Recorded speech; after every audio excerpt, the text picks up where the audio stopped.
Hola a todos y bienvenidos a otro Coffee Break con Punta Vista. Desde la Fundación Punta Vista seguimos apostando por acercar la ciencia a la sociedad y la sociedad a la ciencia, y por eso, café en mano, vamos a seguir conociendo de la mano de los mejores investigadores de nuestro país y del mundo la situación de la investigación contra la ceguera y las pérdidas de visión. En estos Coffee Breaks hemos hablado mucho. Hola a todos y bienvenidos a otro Coffee Break con Punta Vista. Desde la Fundación Punta Vista seguimos apostando por acercar la ciencia a la sociedad y la sociedad a la ciencia, y por eso, café en mano, vamos a seguir conociendo de la mano de los mejores investigadores de nuestro país y del mundo la situación de la investigación contra la ceguera y las pérdidas de visión. En estos Coffee Breaks hemos hablado mucho del ojo y de la retina, ya que el mal funcionamiento de estos explica como el 95% de pérdidas de visión. También hemos hablado de genómica, de biotecnología, del córtex visual, de chips de visión, ya que seguramente sea a través de alguna de estas vías que encontremos finalmente la solución para la ceguera. Pero para tener el dibujo completo hay que incorporar el nexo que une el ojo y el cerebro, es decir, el nervio óptico. Mucha gente cree erróneamente que el nervio óptico es similar a la médula espinal, es decir, una autopista de la información de centenares de miles de neuronas interconectadas como una cadena. Pero esto no es así. Las neuronas del nervio óptico tienen una peculiaridad que tienen muy pocas otras células del cuerpo, y es que el núcleo está en la retina y el axón tira en una larga cola que se conecta directamente al cerebro. Es decir, no hay transmisión intermedia de la información. La neurona tira un cable de unos 15 centímetros, de casi un palmo, para conectarse a un lugar muy específico del cerebro. Y esa singularidad es el motivo principal por el que hoy aún no podemos trasplantar un ojo humano completo. Para hacerlo, habría que hacer crecer estas neuronas retinianas como unos 15 centímetros y que se conectaran a este punto concreto del cerebro donde deben ir para que se abra el telón y se haga la magia de la visión. Y este es el problema precisamente en el que trabaja el doctor Uriol Ros, nuestro invitado de hoy. ¿Cómo crecen las neuronas y cómo podemos ayudarlas a esta regeneración y reinervación? El doctor Ros es un investigador de Barcelona que ha completado su formación en Zúrich y en París. Su trabajo siempre ha estado ligado al estudio de las células y desde hace cerca de 10 años trabaja en el problema de cómo crecen las neuronas del nervio óptico y cómo se las puede estimular para que hagan este crecimiento de forma correcta. Recién regresado a Barcelona, de su estancia en París, acaba de empezar un nuevo proyecto para entender cómo estas neuronas se dividen y cruzan el quiasma óptico, otra región bastante interesante y desconocida del proceso visual, y de la que todo esto nos hablará nuestro invitado de hoy. Así que, adelante, doctor Uriol Ros. Bueno, pues bienvenido y muchas gracias por participar en estos Coffee Breaks con Punta Vista. Esto se llama Coffee Break, así que espero que tengamos un café contigo. Muy bien. ¿Brindamos a la cámara? ¿Hacemos un brindis aquí? Mira, cling. Es lo que tienen las entrevistas telemáticas. Bueno, ¿cómo estás, Uriol? Sí. Pues muy bien, muy bien. Acabando de asentarnos. Bueno, cuando te introducía explicaba que tu trabajo de los últimos 10 años ha estado en el campo de cómo crecen las neuronas del nervio óptico, que es muchas veces el gran desconocido, porque los que vivimos o trabajamos en el campo de la estrategia visual normalmente son problemas asociados o al ojo o al cerebro.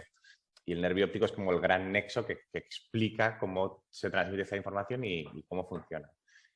¿Cuál es la estructura del nervio óptico? Explícanos un poquito cómo es, cómo va. Pues la estructura del nervio óptico es, pues lo podríamos ver como una serie de autopistas. Es una autopista con muchos carriles que lo que hace es traslada todos los axones de todas las neuronas de la retina hacia, hacia el ojo. Y el nervio óptico, como la mayor parte de inputs sensoriales del cuerpo, pues lo que hace es segregar la información a los dos hemisferios cerebrales. De modo que en general tenemos que la mayor parte de la información que nos llega desde el lado derecho pues va al hemisferio del cerebro izquierdo, y la mayor parte de la información que nos viene del hemisferio del lado izquierdo nos llega al hemisferio derecho. El nervio óptico, en cambio, también tiene en el nervio óptico hay un punto donde algunos de estos de los axones de las neuronas de la retina pues se cruzan. En lugar de cruzar e inervar el sitio opuesto de nuestro cerebro, pues llevan la información al mismo hemisferio. Y esto es importante para que nosotros sepamos captar la información tridimensional. Es decir, la información de cada ojo se transmite a través del nervio y hay un momento en el cual el quiasma óptico, ¿verdad? Del que nos estás hablando, donde cada nervio óptico de cada ojo se divide, ¿no? La mitad del nervio del ojo derecho acaba en el ojo derecho y la otra mitad cruza por dentro hacia el ojo izquierdo y el otro ojo hace igual, con lo cual hay un punto como de cruce dentro, ¿no? Exactamente, pues tenemos este cruce que es donde pues cada célula de la retina decide dónde tiene que inervar, si al lado derecho o al lado izquierdo. Y en el quiasma... No, por favor, perdona, no te quiero interrumpir. Y eso, y en el quiasma óptico es donde cada neurona decide dónde va a conectar. ¿Y cuál es el sentido del quiasma óptico? Es decir, si no hubiese quiasma óptico, si directamente el ojo derecho fuera al lado izquierdo y el ojo izquierdo al hemisferio derecho, ¿qué pasaría? Pues, de hecho, tendríamos una pérdida bastante grande de la tridimensionalidad. El hecho de... bueno, eso. Como están... Al tener el mismo input de cada ojo segregado en las dos partes del cerebro, pues somos capaces de captar lo que serían las tres dimensiones. Es decir, es porque hay este cruce, ¿no? Que podemos tener una visión estereoscópica, que es la que junta las dos informaciones, ¿no? Y hace una sensación de profundidad. Si transmitiéramos directamente cada una a su zona, no tendríamos esta profundidad. Exactamente. Bueno, yo veo de un ojo y puedo discutir esto de las profundidades, pero esto es un problema de otro día que he hablado mucho con los ópticos y los optómetras. Bueno, de hecho, esto sería, yo creo que es una buena información, o sería importante de ver cómo funciona. No sé, en tu caso, quizás hay circuitos superiores que al faltar este input, pues se han reconectado para que puedas reaprender a ver la profundidad. Pero... Yo siempre he pensado que también el hecho de que para enfocar a diferentes distancias hay un reajuste del cristalino es otra manera de construir una función distancia, ¿no? Una profundidad para el cerebro. Según dónde enfoco yo, mi cerebro puede estar entendiendo que estoy más cerca o más lejos. Sí, sí. Yo creo que lo hago así, pero no me he puesto los sensores. Y además también comentaba que el nervio óptico, lo has comentado, pero yo creo que es sorprendente porque mucha gente se piensa que son como muchas neuronas conectadas una detrás de otra, que es como funcionan la mayoría de circuitos neuronales, y no es así. Es una neurona que el cuerpo está en el ojo, en la retina, que tiene varias capas y todo esto, pero bueno, está en la retina, y luego tira un largo cable que se conecta al cerebro dividiéndose en esta zona. O sea que es un cable como de 15 centímetros o casi un palmo. Sí, sí, sí. Esto cuando yo estudio lo que es el desarrollo y cuando estamos en desarrollo, cuando somos embriones, la longitud no es tal. O sea, no tiene que echar un cable de 15 centímetros. Es más fácil, ¿no? Un cable exacto, de unos de un par. Exacto. Pero luego se va agrandando con nosotros y sí, al final eso es como una célula que tiene una pata muy larga, de 15 centímetros, justo hasta el cerebro. Y esos son básicamente los axones de las neuronas de la retina. Ajá. Y entonces tu trabajo en este campo del nervio óptico y las células retinianas es cómo crecen estas neuronas, ¿no? Y cómo se conectan donde deben conectarse, porque al final si se conectan en otro sitio no hay visión y ya está. Y es súper preciso. Exactamente. De hecho, esto a mí lo que yo puedo decir que en el campo de la visión he llegado un poco por accidente.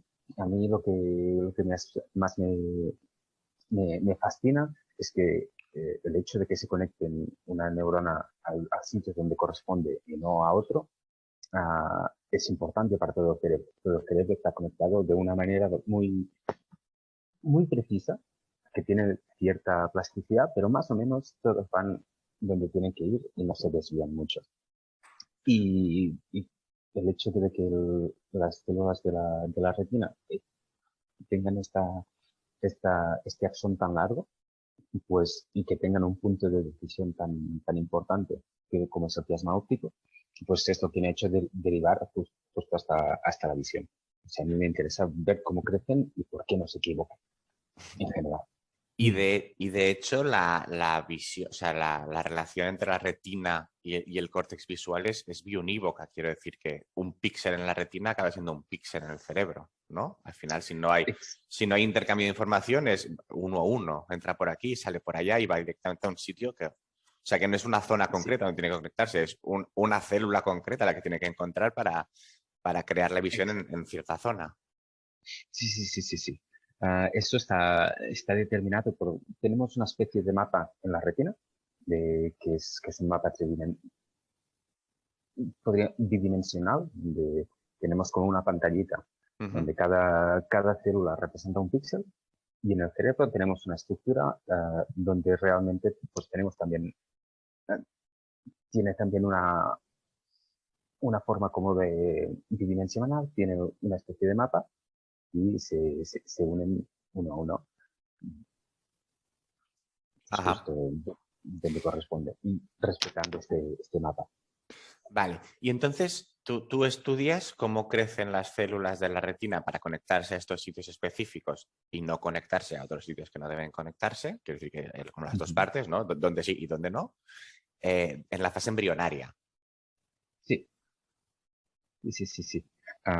Esto es, bueno, en general, la- el desarrollo de la retina, las conexiones, la mayor parte de las conexiones se desarrollan mientras estamos en embriones, bueno, cuando en estados embrionarios. Sí, a las Luego hay un, 8 semanas o así, ¿no? sí, Más o pero menos. luego hay toda una parte de refinamiento, de, de sí, se llama refinamiento, es como ah, verificación de que todo el circuito esté bien conectado. Y esto ocurre también en las etapas tempranas de desarrollo después del nacimiento. En el caso de humanos, hablamos de los primeros años de vida, entonces, o meses, Ah, o semanas. meses. Yo estoy muy al corriente del desarrollo en humanos, pero sí, correspondería a las primeras semanas y meses Yo a lo creo, sumo, creo. yo no soy especialista, pero soy padre, creo que es hasta los 6 meses que hay toda la mejora del proceso de la visión, del casi nada que ven al principio, hasta los 6 meses que ya ven perfecto o casi perfecto. Me Sí. parece que es la ventana. ¿Y tú todo esto lo trabajas con embriones humanos o trabajas con animales? Yo trabajo con embriones de ratón, porque es mucho más fácil poder acceder a, a todos los procesos con un mamífero que es más pequeño y que al mismo tiempo la mayor parte de los procesos ocurren del mismo modo que en lo que serían humanos. Sí, de hecho ya hemos entrevistado en nuestros Coffee Breaks a otra bastante gente que los estudios que hacen están en fase animales con ratones o con primates, pero entiendo que para estudios masivos no, primates son mucho. Em, sí, sí. Y, y esto hablamos de la fase embrionaria. Y luego en la fase adulta, ¿hay alguna forma de reestimular a la célula para que crezca y crezca bien? Para decirle, oye, vuelves a ser joven, vuelve a echar cable. Pues, de hecho, esto es una otra gran pregunta de mi campo, porque ah, la mayor parte de procesos de conexión del cerebro pasan durante el desarrollo y sobre todo en el sistema nervioso central, la retina y la conexión al cerebro, el nervio óptico, el quiasma óptico, forman parte del sistema nervioso central, pues no hay regeneración. O sea, si tenemos algún tipo de accidente donde un nervio se nos rompe, pues no podemos conseguir que este nervio se regenere.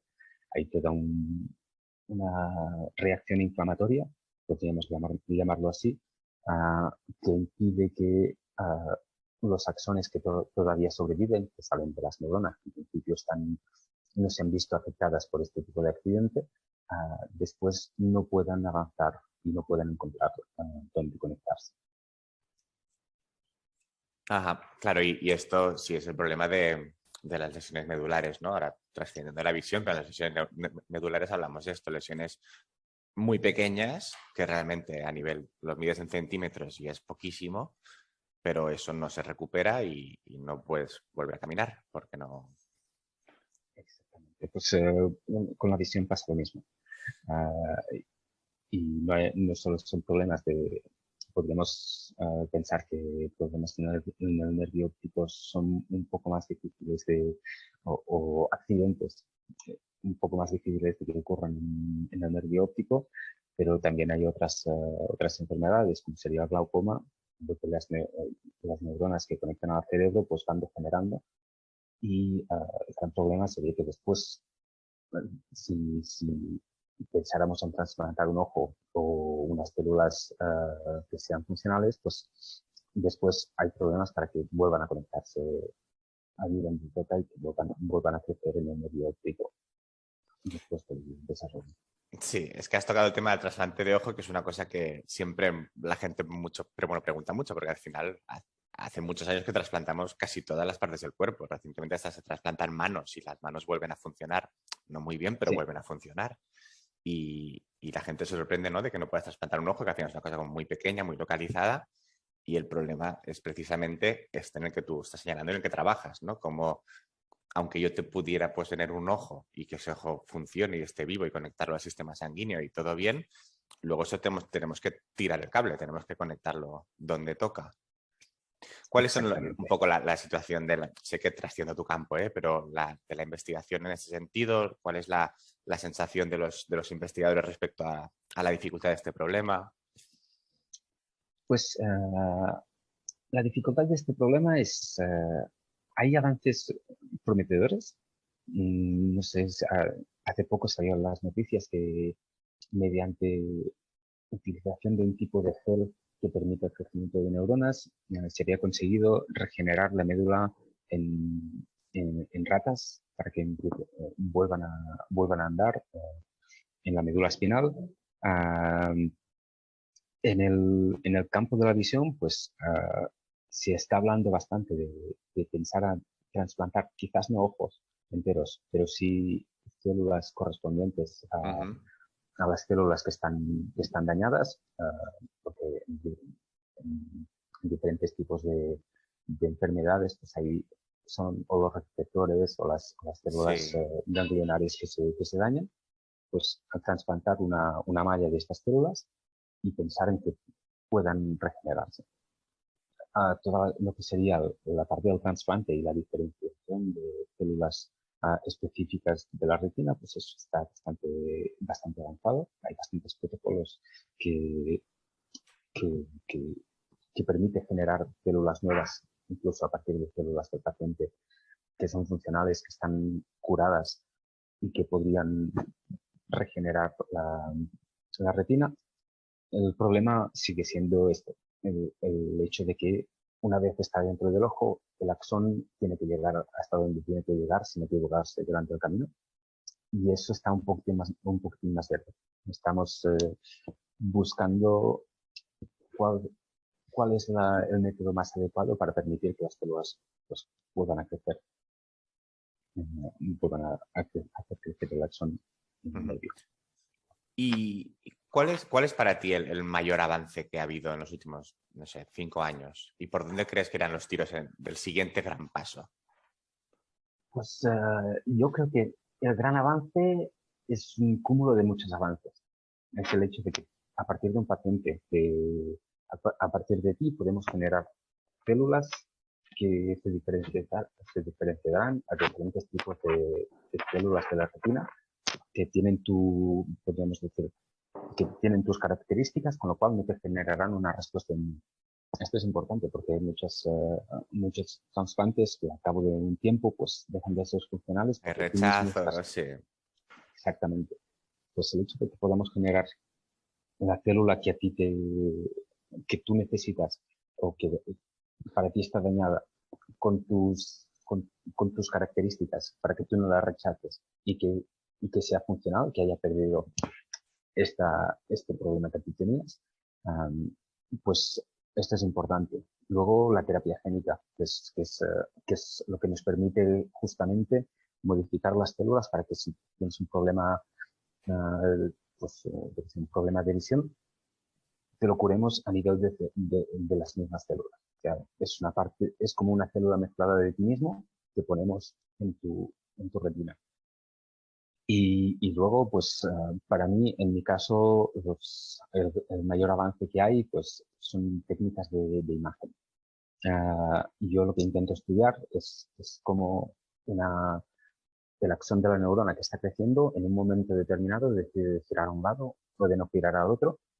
Pues para mí lo que es importante es que hay muchos avances en microscopía, que trabajando en cultivo, evidentemente es bastante complicado trabajar ah, con humanos o con ratones, incluso que estén Sí, sí. con el animal entero, pues que podemos ver con mucha facilidad y con mucha resolución qué es lo que está haciendo la neurona en cada momento particular. Para mí todo esto va a generar. Es interesante porque esta pregunta hemos hablado ya con bastante gente y todos respondéis de maneras diferentes y ponéis el foco en puntos diferentes y es muy interesante, ¿no? Ver cómo al final, que no hay un consenso, en plan, lo mejor que ha pasado es CRISPR o lo mejor que ha pasado es no sé qué. No, que por supuesto que aquí todo tiene mucho mérito, aquí no, todas las respuestas son buenas, pero quiero decir que es interesante ver la variedad de los puntos de vista precisamente en esta pregunta. Vaya, y la de tirarse a la piscina, ¿para dónde viene el siguiente gran avance? No habrá maldita hemeroteca ni nada de esto, luego no haremos Coffee Breaks No, en 5 años para sacando esta pregunta. pues para mí el siguiente gran avance pues será yo creo que no será un gran avance, será justamente el hecho de encontrar la manera de que todos estos pequeños grandes avances que ha habido, ordenarlos de la manera secuencial que, que nos permita Montar el que protocolo se, que nos da la solución para exactamente. un problema concreto. Exacto. Para mí no será un gran descubrimiento, será justamente el hecho de que tenemos todas estas nuevas técnicas y estos nuevos desarrollos instrumentales. Si lo podemos poner ordenado, vamos a ver que se puede regenerar eh, conexiones sin demasiado problema. Pues esperemos, trabajaremos en ello. Sí. Tengo dos últimas preguntas, un poco diferentes ambas. La primera es, en estos coffee breaks no solo queremos un poco conocer digamos, los avances específicamente en el campo de la visión, sino también un poco hacer divulgación científica en el sentido de, vale, ¿y cómo es hacer ciencia? ¿Cómo es la vida del científico, del profesional que se dedica a esto? Además de qué cosas alucinantes estudia o menos alucinantes. Hay un tema que quería hablar contigo, es el tema de la movilidad de los estudiantes de postdoctorado, sobre todo, y en general de los científicos, pero sobre todo es una cosa que se da mucho durante la etapa postdoc, ¿no? Muchos científicos, los que os dedicáis profesionalmente, tenéis una trayectoria en varias universidades o centros de investigación, estancias fuera con otros grupos. ¿Cuál es el valor de todo esto? Estoy 100% de acuerdo que tiene mucho valor, pero me gustaría saber un poco tu visión de por qué esto es tan importante y por qué es tan común en todos los países del mundo, que eso lo hace todo el mundo. Pues para mí es importante um, a nivel científico, te permite ver uh, cuando cambias de un país a otro, pues cada país tiene un modo de trabajar distinto. Hay una idiosincrasia de las personas que esto influye en la manera en cómo trabajan. Además de la manera de relacionarse e incluso en la manera de pensar. Pues para mí el hecho de cambiar de país, de poder descubrir nuevas culturas, también implica el hecho de que amplías un poco tu manera de pensar. No solo es por el hecho de que muchas veces en el extranjero hay muchos más recursos hay no sé, unos microscopios más potentes, hay, ah, tienen unos ratones específicos que te pueden ayudar a plantear nuevas preguntas. Hay también una manera de pensar, una manera de trabajar, una manera de plantearse las mismas cuestiones. Y para mí yo creo que esto es un intangible porque no puedes decir, voy a ir a este laboratorio porque tiene el microscopio no sé qué, pero son pequeñas cosas que se unen a la manera en la que cada uno pues va creando su mundo, va creando su manera de investigar, va creando sus preguntas. Y yo creo que esto es muy importante y como, yo creo que, como has dicho, es que lo apoyes al 100%. Yo también, a todo el mundo que termina su tesis, es como, ¿y dónde vas ahora? Implica Sí, un montón de cambios, pero creo son provechosos. son provechosos. Yo creo que la crítica, que no es crítica, es el problema que tiene este modelo también es para la parte de conciliación familiar, ¿no? De establecimiento de un proyecto de vida, ¿no? Que también esta vida itinerante te hace crecer mucho como persona, pero a veces te dificulta un poquito el también montar un nido en algún sitio, digamos. Exactamente. Esto, para mí, el gran problema, si podemos decirlo ahí, así, es la vuelta. Porque yo creo que todo el mundo tiene en mente que la vida de un postdoc o hacer un postdoc será voy un par de años no sé dónde y luego puedo volver. Y en muchos países esto se da con facilidad. Puedes ir a otro país, te formas en una técnica o te formas en un modo distinto de trabajar y luego puedes regresar con posibilidad de aplicar todo lo que has aprendido. Aquí yo creo que es un poco más complicado porque pues porque el dinero que se invierte en ciencia es bastante poco y una vez vuelves, pues tienes que luchar. Es un poco, tienes que luchar con poder implantar esta nueva visión o todo lo que has aprendido fuera. Y para mí, yo creo que si pudiésemos mejorar el regreso de la gente que ha seguido, no solo para que, bueno, te vuelves para hacer un proyecto de 2 años, sino te vuelves para empezar a hacer tu proyecto con 5 años vista. Algo así. Yo creo que la experiencia de postdoc sería mucho más gratificante. Sería mucho más, no solo gratificante para el usuario, con 5 años vista que planteas de, puedo hacer una familia, pues mis niños van a pasar aquí cinco años, sino más, uh, sino también el retorno hacia la ciencia misma. Claro. De hecho, cuando vuelves, que has estado fuera, vuelvas para un par de años, vuelves con mucha ilusión, vuelves cargado de proyectos, pero vuelves con un poco de, ¿y luego qué? Ya, ¿Qué voy a hacer? a la secretaría de la universidad a pelearte. Exactamente. Eso para mí es lo peor.